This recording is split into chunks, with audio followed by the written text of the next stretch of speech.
Hello there. So, I've been getting a lot of DMs asking me about my upcoming meditation teaching tour and all kinds of questions. Questions about what's actually being taught and about what's the difference in this and other styles of meditation and just a bunch of questions. So, I wanted to just take an opportunity to go over some of the more frequently asked questions to give you guys a better sense of what this actually is and what it's actually not. So, as you know, I am facilitating an upcoming meditation teaching tour in October, and it kicks off in Los Angeles, and then I'm going to do it in Atlanta, and then in New York, and then in London. And it's going to happen each week from the previous location. Okay, so one question that I've been getting is, why is it important to have a meditation practice that you enjoy? In my experience, when you don't enjoy your meditation practice, which was what I experienced in the first 3 or 4 years after first exploring the world of meditation, and for me it was back in the mid 1990s, if you can believe that. Meditation was incredibly difficult, and with anything, just take meditation out of it, right? With any habit, any skill that you find to be incredibly difficult, you are less likely to do it on a regular enough basis to get the full range of benefits from it. So the reason why it's important to enjoy your meditation practice is because it increases the chances exponentially of you actually doing it on a daily basis. And the thing is, there are a lot of benefits that have been reported and researched in meditation. And if you're not meditating on a daily basis, then you are not going to be experiencing those benefits, unfortunately. So it needs to be more than just something that we do every now and again. It needs to really be something we do on a daily basis. And I always say we want to get it out of the chore category and into the delight category. One of the biggest misconceptions is that meditation is supposed to be hard, right? You're supposed to sit there and writhing in pain, and you're supposed to fight your monkey mind, and you're supposed to wonder how long this is going to last. And again, that was my experience the first few years when I got into this meditation stuff. And then when I met my teacher in 2003, and he taught me the Vedic style of meditating, it changed my entire relationship with meditation literally overnight, meaning within a couple of days. And I went from a reluctant meditation dabbler to becoming an enthusiastic daily meditator. I never thought that was possible. I never thought it was possible because my experiences prior to that were very spotty. I never really felt like anything was happening. I felt like I was just staring at the back of my eyelids. And so when I discovered this style of meditation that actually felt like you were experiencing a tangible sense of bliss, it was amazing. It was like doing drugs without doing drugs. And I literally couldn't get enough, and I would wake up in the morning excited about sitting to meditate. So that has become my standard, not just as a practitioner, but also as a teacher. If someone isn't experiencing meditation in that same way, if you're not anticipating it, if you're not looking forward to it, then all that means is that you don't understand it well enough, just like I didn't understand it well enough before meeting my teacher. There's nothing wrong with your brain. You don't have a monkey mind. There's nothing wrong with your body. It just means you don't understand it well enough. And one analogy that I've used in my teaching over the years is swimming. And for those of you who read Bliss More, you probably came across this story. I didn't learn how to swim until I was in my mid-30s, right? Imagine that. And it's not because I had a problem with water. I just didn't grow up around a lot of water. I grew up in Alabama, in the middle of the state, pretty landlocked, and so never really swam throughout the year. There was one of my grandmother's neighbors had a swimming pool. We would go to the swimming pool maybe once a summer, and we'd go in and just mess around. And I taught myself how to doggy paddle. But other than that, I couldn't swim from one side of a pool to the other side of a pool very easily. But for someone who does swim proficiently, you may hear somebody go, "Oh, I'm not able to swim. I can't swim." You may hear that and go, "What are you talking about? Of course you can swim. You have arms and legs, right?" Yes.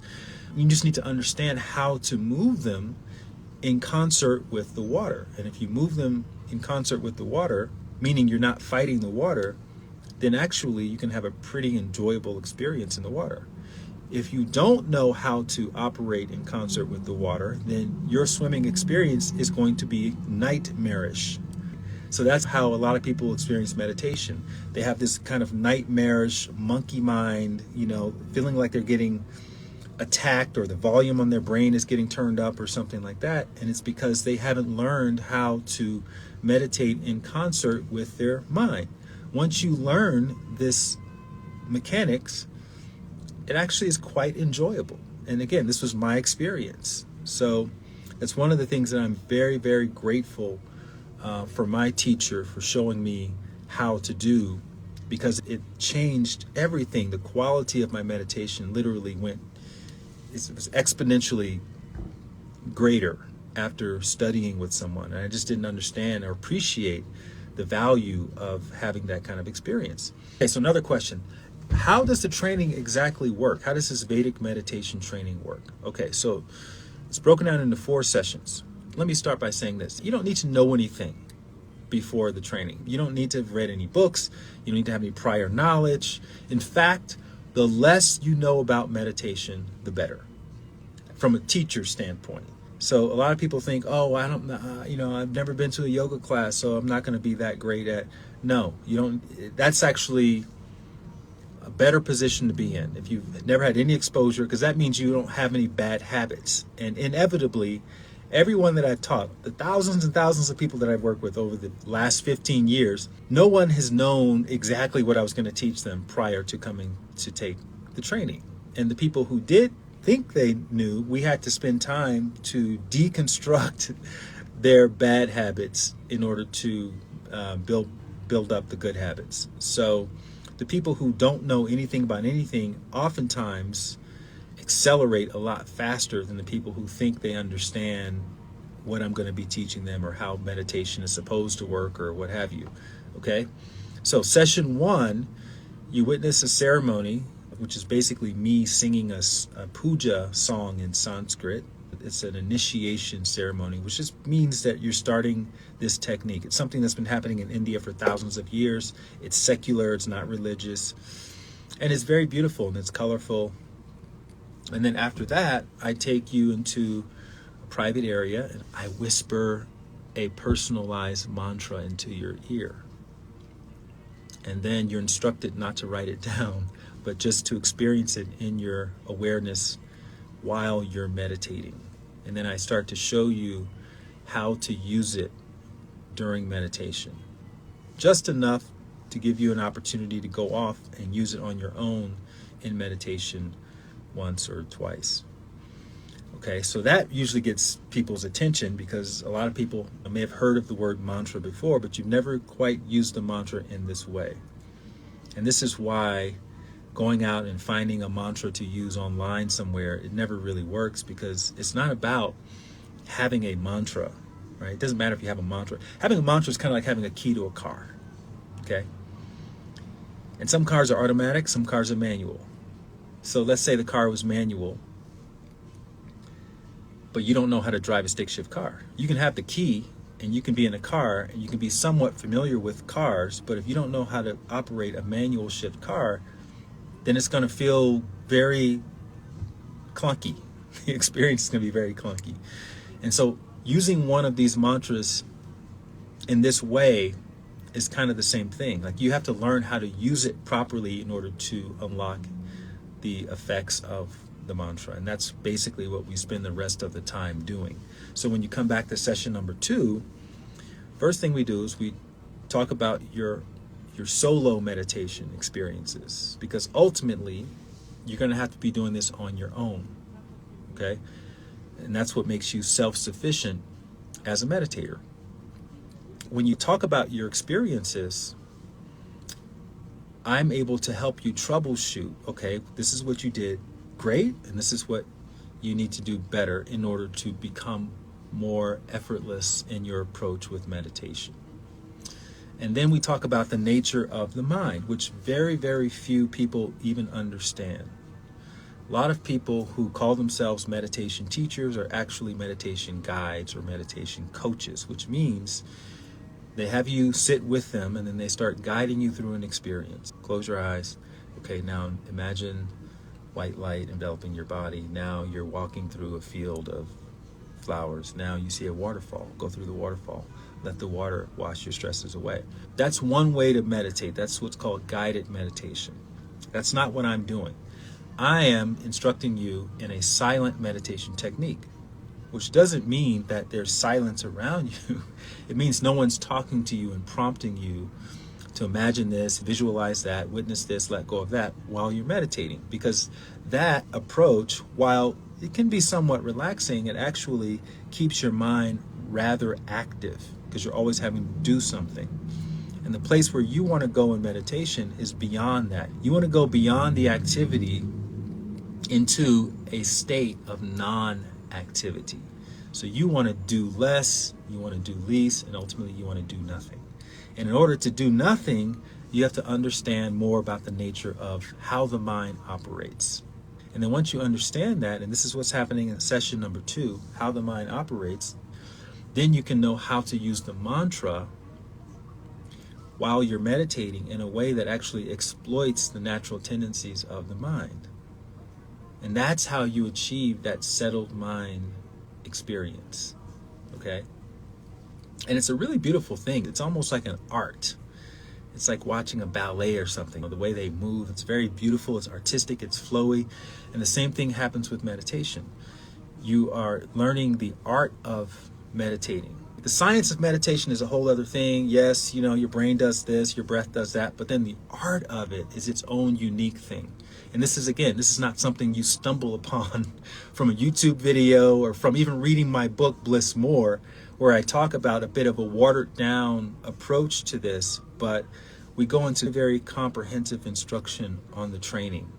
And so by the end of that second session, you now understand how to effectively settle your mind with the mantra in the practice of meditation. So then I send you away, you go off and you meditate on your own again, once or twice. Then you come back for this third session, okay? So each one of these sessions is building upon the next session. So the third session, you've now learned how to settle your mind. Now you need to understand how to measure progress and how to troubleshoot any other experiences that you could be having and that you probably will be having, such as experiencing negative thoughts or negative content that will inevitably come up. People ask me this all the time. Light, I was meditating and I started thinking about this old thing that happened 10 years ago. It didn't make me feel good then, doesn't make me feel good now. Does that mean meditation is not working? Or, Light, I fell asleep in meditation. I can't seem to stay awake. Does that mean it's not working?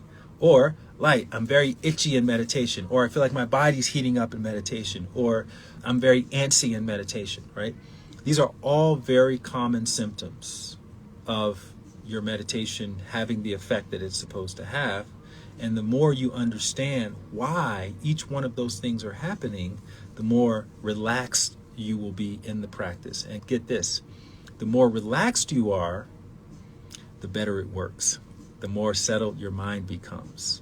So you can't be on edge and anxious around, is this supposed to be happening, and have a relaxed and settled mind, right? Because one negates the other. So that's why understanding these things actually leads to better experiences when possible. And so that's the whole point of the third session. Learning how to troubleshoot it, learning about the nature of the body. And so putting all of that together, then you go off, you practice on your own again. And this is important, practicing on your own, because ultimately I'm not going to be there in your living room guiding you through this meditation, right? This is a style of meditation that is intended for you to be able to do on your own wherever you can sit and close your eyes. So in an Uber, on an airplane, grandmother's living room, no matter where you are, you should be able to sit, close your eyes, and drop right in. And it doesn't matter if it's noisy, it doesn't matter if it's dark or bright or whatever the environment is, as long as you feel safe. That is important to feel safe. So you don't want to do this, out in some park surrounded by a bunch of derelict type of people. You want to do it in your car in the parking lot or in some other kind of safe environment. So anyways, you come back for the fourth and final session, and this is the one where everything kind of ties together, and you get all of your questions answered, all of your experiences verified and validated. And this is happening throughout the entire course. You're able to ask as many questions as you want, and I'm able to share my experience and knowledge with you throughout the training. And I want you to ask me any and every question you can possibly think of related to meditation, because again, this is what leads to self-sufficiency. And so by the very end, you learn how to track long-term progress. You learn about different states of consciousness, which you will be experiencing as a result of your meditation practice, and how to know that's actually happening and not just your imagination. And so at the very end, we go over the ongoing support options, okay? So the ongoing support options are, once the training is over, you go back home, you start meditating on your own 20 minutes twice a day. You have access to me as your teacher, right? Which means you can email me, ask me questions, and better yet, I host a weekly Zoom call for all of the meditators that I've taught. Any of them can come on, ask me a question, and we'll answer the question for the whole group to benefit from. Obviously, if it's a private question, then we may answer it anonymously, or I just may answer with them one-on-one. But if it's a question that I think everybody will benefit from, they can ask that question in that group. And that happens every week. It's been happening for a few years now. And so that's a really powerful support resource, because it's not like you're going to some forum, looking up, trying to find somebody who asks the exact same question that you have. You can actually ask your question, and you get the live teacher, the person who actually taught you and who understands your background and where you're coming from with the meditation practice and all of this. And this is historically how people have gone on to master practices like meditation, right? Not from a book, not from a video, but from having contact with the actual person that taught them. And you keep refining your ability, you keep getting your questions answered, and then eventually you get to a point where you're very confident that you know what you're doing. In addition to that, I also send out check-in emails every few days in the beginning, and then every week, and then every other week as we get years into it. Just giving you different tips and reminders of what you learn in the course. And then the next time I go to that area to teach, I always invite all the people that I've previously taught in that area to come back and sit in on one of the sessions and just experience it again as a refresher. And what happens is, now that you have experience under your belt and you go back and you hear the session again, then you hear it almost like it's for the first time, but it's now integrated with your experience. So that's a way to help you refine, and that's something that I did a lot when I first learned all of this. So all that to say, this is probably the most comprehensive and personalized approach to learning meditation that you're going to find. And it's also, in my experience, the easiest style of meditation to do on a daily basis. It's very delightful, it's very deep, and you're not going to even be tempted to download Calm or Headspace or one of these other apps after you take this training, because you're going to have such enjoyable experiences just in your own consciousness, that having someone telling you in your ear, telling you, think about this and witness that, it's too, like, I don't need all that. So that's how you know that you've graduated from the apps, and now you're starting to sort of elevate your relationship with meditation, is because you don't rely so heavily on guidance. And again, speaking historically, guided meditation is not something that people did, a long time ago when meditation was first on the scene. Most of it, if not all of it, was silent meditation. And so it's really the more traditional way to meditate. It's just wherever you are without needing, apps and whatnot. So some of the other benefits, you can meditate anywhere where you can close your eyes. We talked about that. You have a personalized mantra. We talked about that. You learn how to troubleshoot your own experiences. So that's a very important thing as well, because again, it can feel like it's a bit all over the place in the beginning, but if you can stay relaxed throughout the process and you won't feel like, oh, I'm confused and I'm having to use shoddy guesswork. And if you don't know what you're doing, you can always reach out to the person who taught you and they can give you some suggestions or feedback. Okay, so again, this is Vedic meditation. So another big question, how is this different from other styles of meditation? All right, the main one that it gets compared to is transcendental meditation. So transcendental meditation, very popular style of meditation.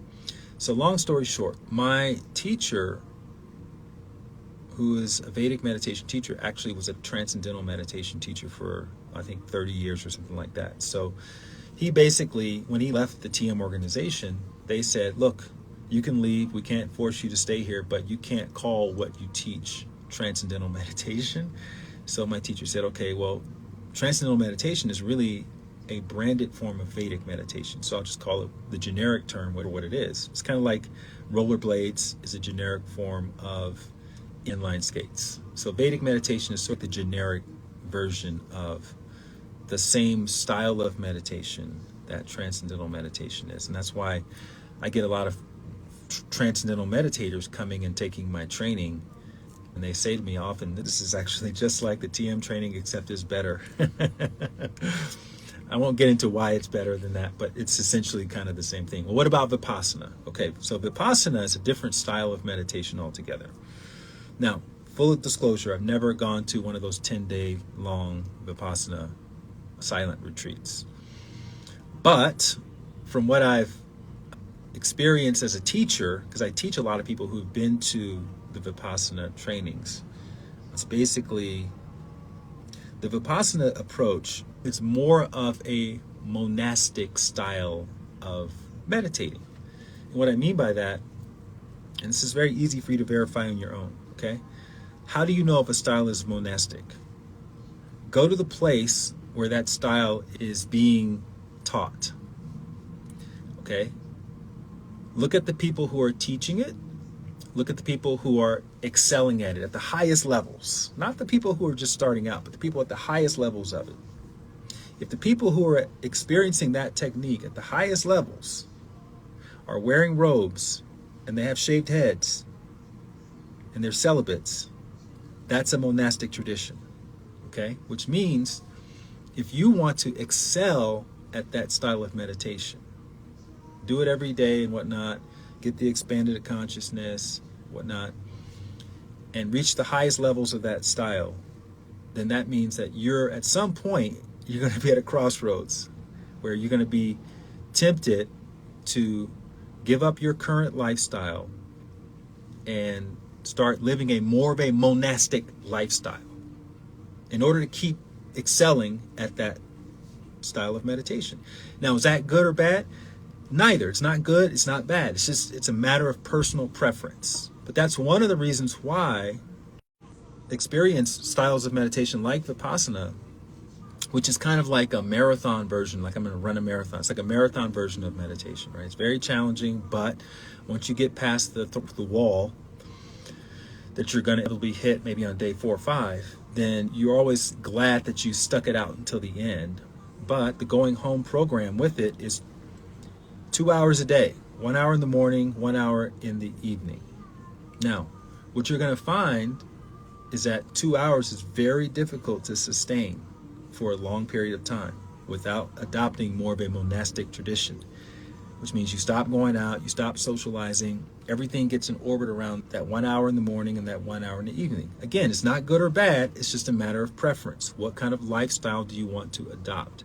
One of the things that I really loved about this Vedic approach is that it's intended for householders, which means it's only 20 minutes in the morning, 20 minutes in the afternoon or evening.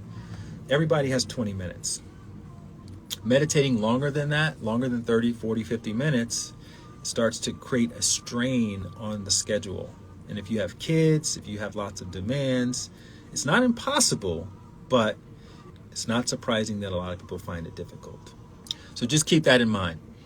There's no bad meditation out there. It's just a matter of how hard does it feel, because the harder it feels to do, the less likely you are to do it every day, because it's having to fit into all the other stuff that you're already doing. And if it challenges your lifestyle, then it's also going to feel hard to do, or you're going to have to at some point give up your lifestyle, which obviously you probably don't want to do. And I'm not talking about going from eating a certain diet to another diet. I mean, your entire lifestyle is going to change. Going from being in relationships to not being in relationships. That's a major, major lifestyle shift. Okay, so let's move on. Is this the same style of meditation you teach on your retreats? Yes, it is. The retreat experience is obviously more comprehensive because we have more time together. So my retreats are typically anywhere from 4 to 5 days, sometimes up to 7 to 10 days. And that's including the meditation practice plus knowledge talks that happen on a daily basis, which are also very valuable. Those knowledge talks that happen on the retreat happen in the ongoing support, though. So when you take the basic training, which is what I'm offering on the tour, then you still get access to the knowledge. They're happening on a weekly basis. Okay, like, how do I become a Vedic meditation teacher? Another common question I get. The way you become a Vedic meditation teacher is you practice an amount of time, I would say minimum, and then from there, there are other advanced studies to become a teacher. So I would say get to the 2 to 3 years of daily practice first, then we'll talk about what it takes to be a teacher. Okay, what other questions did I have here? How do I know this is going to work? So far, I haven't taught anybody that couldn't learn what I had to teach. Now, again, I can lead the horse to water. I can show you how to do it. I can show you how to blow your mind, but I can't be in there in the living room with you, forcing you to meditate. But what I've seen is that when you are consistent, you get the same results that other people who have been consistent receive. And that's what it comes down to, is how can I get you in the best possible position to be consistent in your approach? And the way to do that is to help you enjoy it, to help you enjoy meditating enough that you look forward to doing it.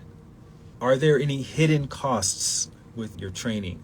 No, there's one payment, and your one payment will advance fund all of your future ongoing support with me. So I don't want you feeling like you can't reach out to me if you have a question, right? If you feel like you can't reach out to me because, Light doesn't have time for me and I should pay him something.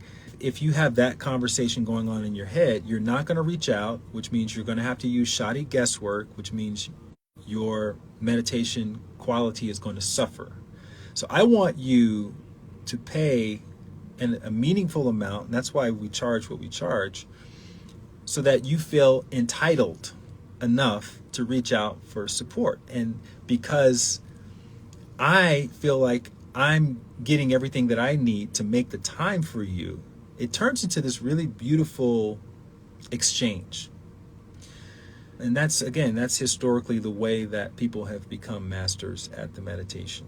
So it's a one-time cost, but that's all you pay for life. So initially it looks like, that's a really expensive training, but actually when you factor in the ongoing support, the ability to come back and sit in on trainings in the future and all of that, the weekly sessions, it's actually the cheapest meditation on the market. Okay?